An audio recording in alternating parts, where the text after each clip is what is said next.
محترم ناظرین، پچھلے 1-2 روز میں سخت مصروف ہونے کی وجہ سے میں آپ سے گفتگو نہیں کر سکا، لیکن آج جیسے ہی فارغ ہوا ہوں میں ایک بڑی ہی دل خراش اور دل کو دہلا دینے والی خبر کے ساتھ آپ کے سامنے روبرو ہوں۔ یہ ایسی خبر ہے جسے سن کر مجھے بڑا ہی صدمہ ہوا ہے، آپ بھی سنیں گے آپ کو بھی بڑا دکھ ہوگا۔ اور حالانکہ یہ خبر 1-2 روز پہلے کی ہے، لیکن پھر بھی میرا دل چاہا کہ میں آپ سے شیئر کروں۔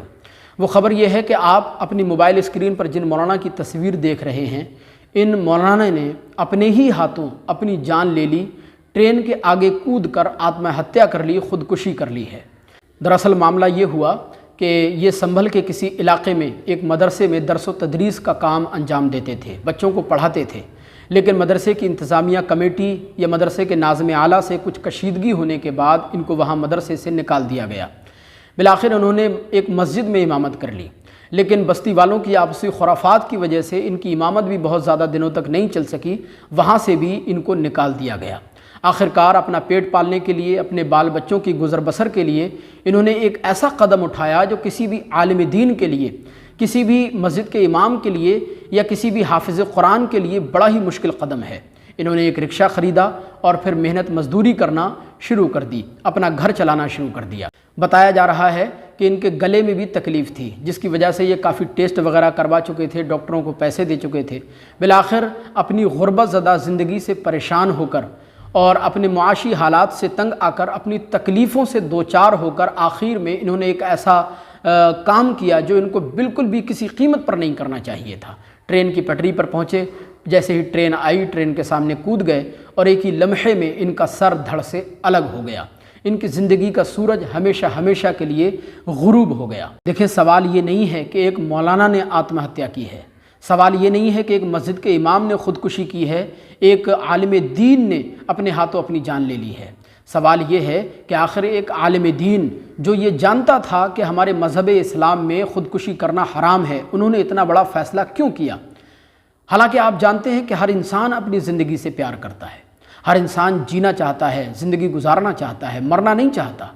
اور اپنے ہاتھوں جان لے کر ٹرین کے سامنے کود کر تو کوئی بھی انسان مرنا نہیں چاہتا، ضرور کوئی بڑی مجبوری رہی ہوگی جس کی وجہ سے ان مولانا نے اتنا بڑا قدم اٹھایا۔ حالانکہ میں اپنی اس ویڈیو کے ذریعے ان مولانا کے اس قدم کی بالکل بھی تائید نہیں کر رہا، پوری مذمت کر رہا ہوں کہ انہوں نے ایک بزدلانہ حرکت کی ہے جو ان کو کسی بھی قیمت پر نہیں کرنا چاہیے تھی۔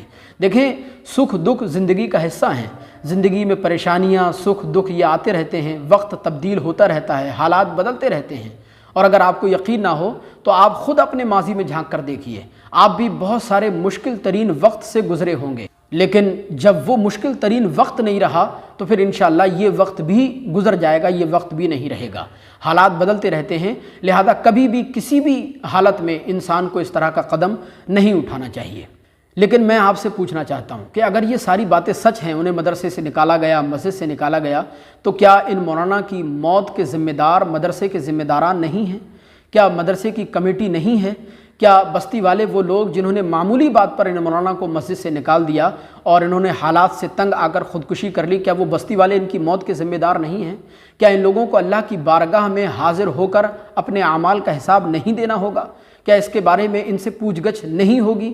کیا باز پرس نہیں کی جائے گی؟ یقیناً ان کو اللہ کی بارگاہ میں اپنے ایک ایک عمل کا حساب و کتاب دینا ہوگا۔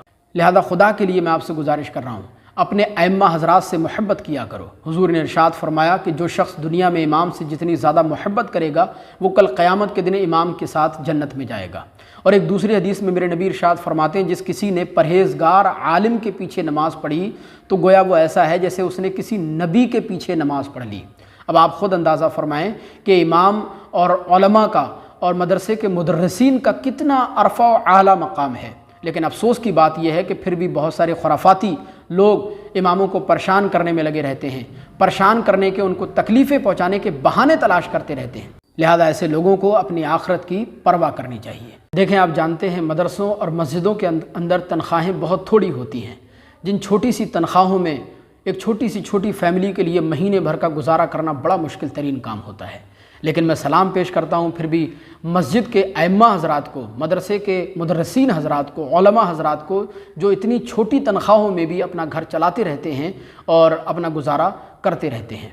بہت سے وہ لوگ جنہیں مسجدوں کے اندر گندگی نظر آ جاتی ہے، مسجدوں کی بے ترتیب چٹائیاں نظر آ جاتی ہیں، مسجدوں کے اندر سامان بکھرا ہوا نظر آ جاتا ہے۔ آخر ان لوگوں کو اماموں کی اتنی قلیل اور تھوڑی تنخواہیں نظر کیوں نہیں آتی، جبکہ ان کے اپنے بچے صبح سے لے کر شام تک 10 20 50 روپے 100 روپے 200 روپے بھی ٹافیوں پر غیر ضروری سامان پر بگاڑ دیتے ہیں۔ پھر یہ کیوں نہیں سوچتے کہ اتنی چھوٹی تنخواہوں میں اماموں کا گزارا کیسے ہوتا ہوگا، وہ اپنی فیملی کا پورے مہینے کا گزارا کس طرح کرتے ہوں گے۔ خدا کے لیے اپنے اماموں کی عزت کیا کرو، ان کی بھرپور خدمت کیا کرو، تاکہ آپ کی یہ نیکی آپ کے لیے، آپ کے اہل و عیال کے لیے کل قیامت کے دن ذریعہ نجات، مغفرت و بخشش کا ذریعہ بن جائے۔ اللہ تبارک و تعالی ہمیں عمل کرنے کی توفیق رفیق عطا فرمائے۔ السلام علیکم۔